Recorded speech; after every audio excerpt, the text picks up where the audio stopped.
शुभ दोपहर प्यारे विद्यार्थियों, मैं आपकी हिंदी अध्यापिका मीना फोगाट आज फिर आपके सामने एक नए अध्याय के साथ प्रस्तुत हूँ। आज हम करेंगे काल।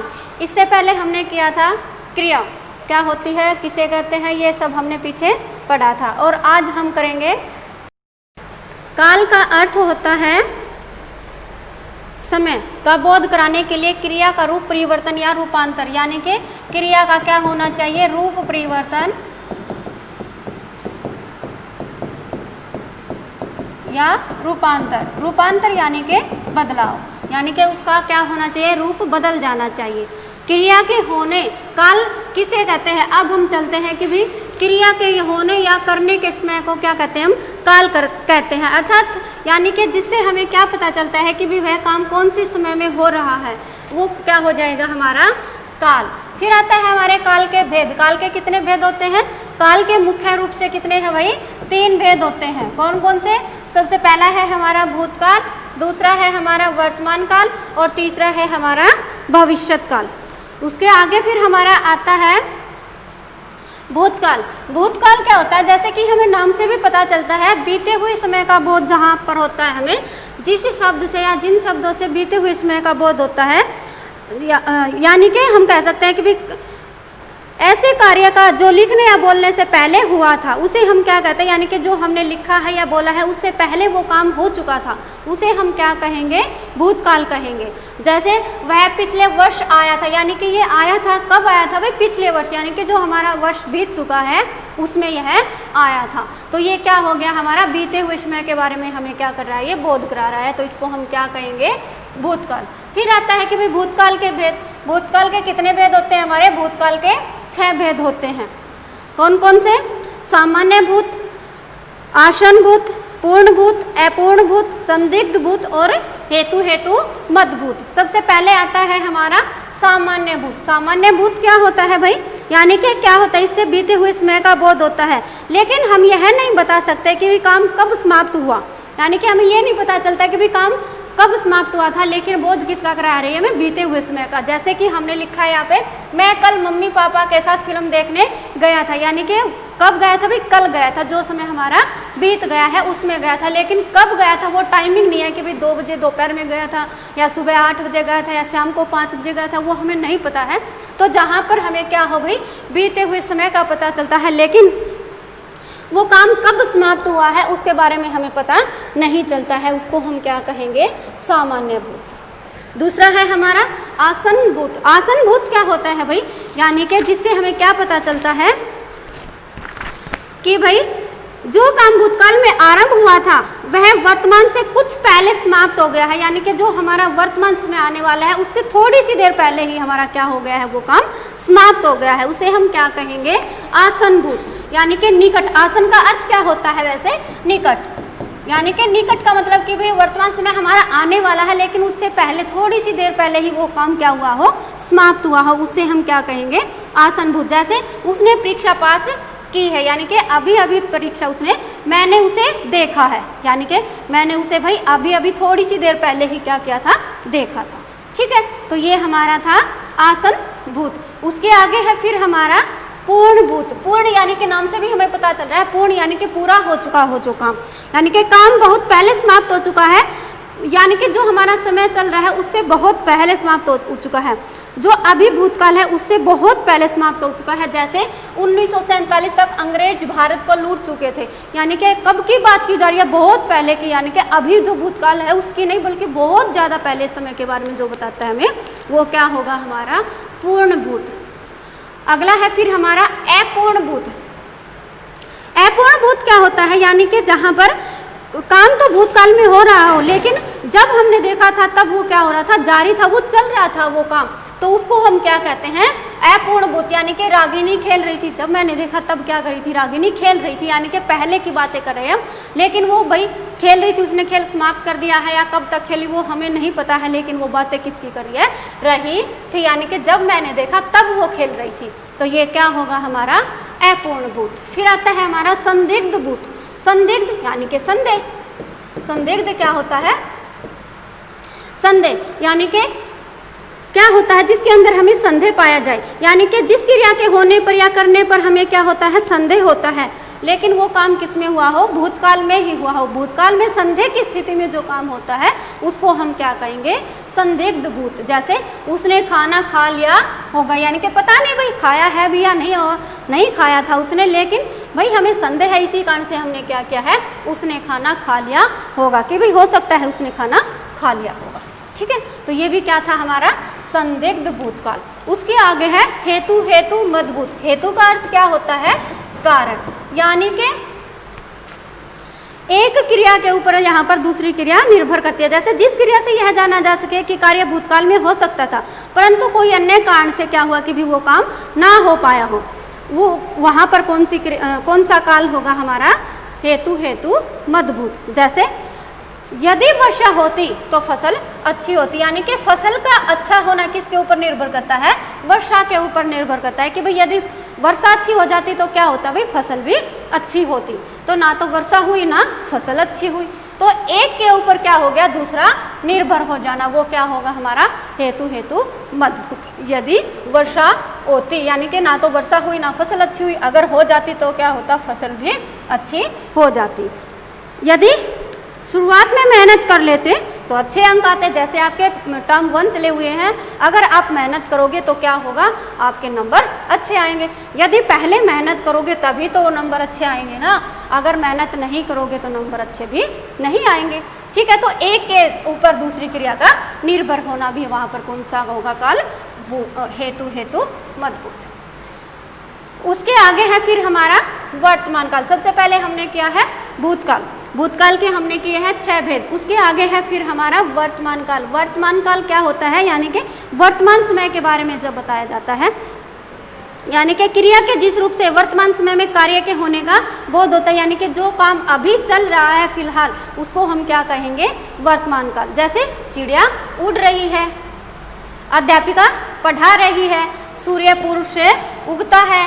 वर्तमान समय में कार्य के होने का जहाँ पर हमें बोध होता है, वहाँ पर कौन सा काल होगा हमारा, वर्तमान काल। यानी कि जो काम अभी चल रहा हो उसे हम क्या कहेंगे, वर्तमान काल। फिर आता है हमारा वर्तमान काल के भेद। वर्तमान काल के कितने भेद होते हैं हमारे, 3 भेद होते हैं। कितने भेद होते हैं, 3। सबसे पहला है हमारा सामान्य वर्तमान। जैसे हमने सामान्य भूत किया था वैसे ही सामान्य हमारा वर्तमान है। यानी कि क्या बोध होता है, इससे हमें क्या ज्ञान होता है, बोध का अर्थ क्या होता है, ज्ञान। यानी कि इससे हमें क्या ज्ञान होता है कि भी काम वर्तमान समय में होता है, पर यह ज्ञान नहीं होता या यह बोध नहीं होता कि काम लिखने या बोलने के समय में हो रहा है या नहीं हो रहा है। यानी कि ये नहीं पता चलता है कि भाई अभी हो रहा है वो काम जो हम अभी बोल रहे हैं या लिख रहे हैं उसी समय में हो रहा है या भाई नहीं हो रहा है, उसका हमें पता नहीं चलता, लेकिन काम हो रहा है। जैसे रोहन बैडमिंटन खेलता है, क्या कर रहा है भाई, रोहन बैडमिंटन खेल रहा है। सोहन पुस्तक पढ़ता है, तो भाई पुस्तक पढ़ने का काम हो रहा है, लेकिन हमें यह बोध नहीं हो रहा है कि भाई वो लिखने या बोलने के समय में वो काम कर रहा है या नहीं कर रहा है। उसके आगे है फिर हमारा संदिग्ध वर्तमान। जैसे संदिग्ध भूत किया था हमने, बीते हुए समय में संदेह का बोध कराया था, उसी प्रकार वर्तमान समय में संदेह का बोध होगा, पर कौन सा काल होगा हमारा, संदिग्ध वर्तमान। जैसे क्रिया के जिस रूप द्वारा काम के वर्तमान काल में होने या करने में क्या पाया जाता है, संदेह पाया जाता है, शक पाया जाता है, उसको हम क्या कहेंगे, संदिग्ध वर्तमान। जैसे गाड़ी स्टेशन पर पहुंचती होगी, यानी कि अभी हमें पता नहीं है कि भी पहुंच रही है नहीं, अभी वर्तमान की बात है कि भी गाड़ी स्टेशन पर क्या होगी, पहुंचती होगी, यानी कि अभी अभी पहुंच जाए। ठीक है ना, तो क्या है इसमें हमें संदेह भी पहुंच भी सकती है, नहीं भी पहुंच सकती है, तो यहाँ पर कौन सा काल हो जाएगा हमारा, संदिग्ध वर्तमान। उसके बाद है हमारा अपूर्ण वर्तमान। अपूर्ण यानी कि नाम से भी हमें पता चलता है कि भाई क्रिया के जिस रूप से पता चले कि कार्य शुरू हो गया है और अभी भी क्या कर रहा है, वो चल रहा है, वहाँ पर कौन सा काल होगा, लेकिन समाप्त नहीं हुआ है, वो कौन सा होगा हमारा, अपूर्ण वर्तमान। जैसे वर्षा हो रही है, यानी कि वर्षा जब बारिश आती है तो चालू जब रहती है तो वहाँ पर कौन सा काल होगा, अपूर्ण वर्तमान। मैं जा रहा हूँ, जैसे मैं क्या कर रहा हूँ भाई, जा रहा हूँ। मैं पढ़ा रही हूँ, तो ये सब क्या हो जाएगा हमारा अपूर्ण वर्तमान, यानी कि अब भी पढ़ा रही हूँ तो काम समाप्त नहीं हुआ है, तो ये क्या हो जाएगा हमारा अपूर्ण वर्तमान। तो हमने क्या किया, हमने सबसे पहले भूतकाल किया, भूतकाल के 6 भेद किए, उसके बाद हमने क्या किया है वर्तमान काल। वर्तमान काल के कितने भेद बताए हमने, 3 हो गए हमारे। उसके आगे है फिर हमारा भविष्यत काल। क्या है भाई, भविष्यत काल, यानी कि आने वाले समय के बारे में जो हमें बोध कराता है, यानी कि आने वाला जो हमारा आगे आएगा उस समय के बारे में जो हमें बताता है। यानी कि जैसे जहाँ पर क्या आ जाए, गा गेगी आ जाए, जैसे पढ़ेगा पढ़ेगी पढ़ेंगे, खाएगा खाएगी खाएंगे, इस तरह से जहाँ पर क्रियाएं आती हैं वहाँ पर जैसे वह गाना गाएगा, यानी कि ना तो अभी गा रहा है ना पहले गाया था, उसने क्या करने वाला है वो गाएगा, यानी कि जो समय हमारा आने वाला है उसमें क्या करेगा वो गाना गाएगा। तो ये क्या हो जाएगा हमारा भविष्यत काल। फिर आता है कि भाई भविष्यत काल के कितने भेद होते हैं, भविष्यत काल का 4 भेद हैं। कितने हैं भाई, 4। कौन कौन से हैं, सामान्य भविष्यत, अपूर्ण भविष्यत, पूर्ण भविष्यत और संभाव्य भविष्यत। सबसे पहला है हमारा सामान्य भविष्यत। सामान्य भविष्यत क्या होता है कि भाई जिससे हमें कोई काम आने वाले समय में होगा उसकी सामान्य जानकारी जहाँ पर मिलती है, यानी कि भविष्य तो अनिश्चित है पर काल की क्रिया में निश्चितता की मात्रा अधिक रहती है, यानी कि निश्चित किसकी मात्रा अधिक रहती है, निश्चितता की मात्रा अधिक रहती है किसमें, क्रिया में। तो वो कौन सा हो जाएगा हमारा सामान्य भविष्यत। कमल पुस्तक पढ़ेगा, यानी कि कमल क्या करेगा भाई, पुस्तक पढ़ेगा, यानी कि ये क्रिया वो करेगा, लेकिन कब करेगा ये नहीं पता है, क्योंकि वो तो क्या है हमारा आने वाला समय है और आने वाले समय के बारे में कोई कुछ भी नहीं बता सकता है, लेकिन हाँ क्रिया वो करेगा जरूर।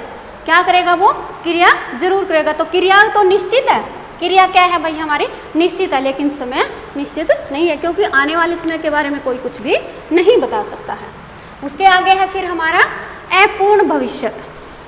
अपूर्ण भविष्यत क्या होता है, यानी कि कोई काम भविष्य में जारी रहेगा या नहीं रहेगा उसकी जानकारी हमें देता है, यानी कि पूरा नहीं होगा या होगा हमें नहीं पता है। जैसे मुझे पूर्ण विश्वास है कि वह पढ़ता रहेगा, यानी कि क्रिया क्या होनी है भाई, पढ़ने की, लेकिन भाई होगी या नहीं होगी नहीं बता सकते हैं, वो आगे पूरी भी करेगा या नहीं करेगा वो हम नहीं बता सकते हैं। तो वो कौन सा हो जाएगा हमारा अपूर्ण भविष्यत।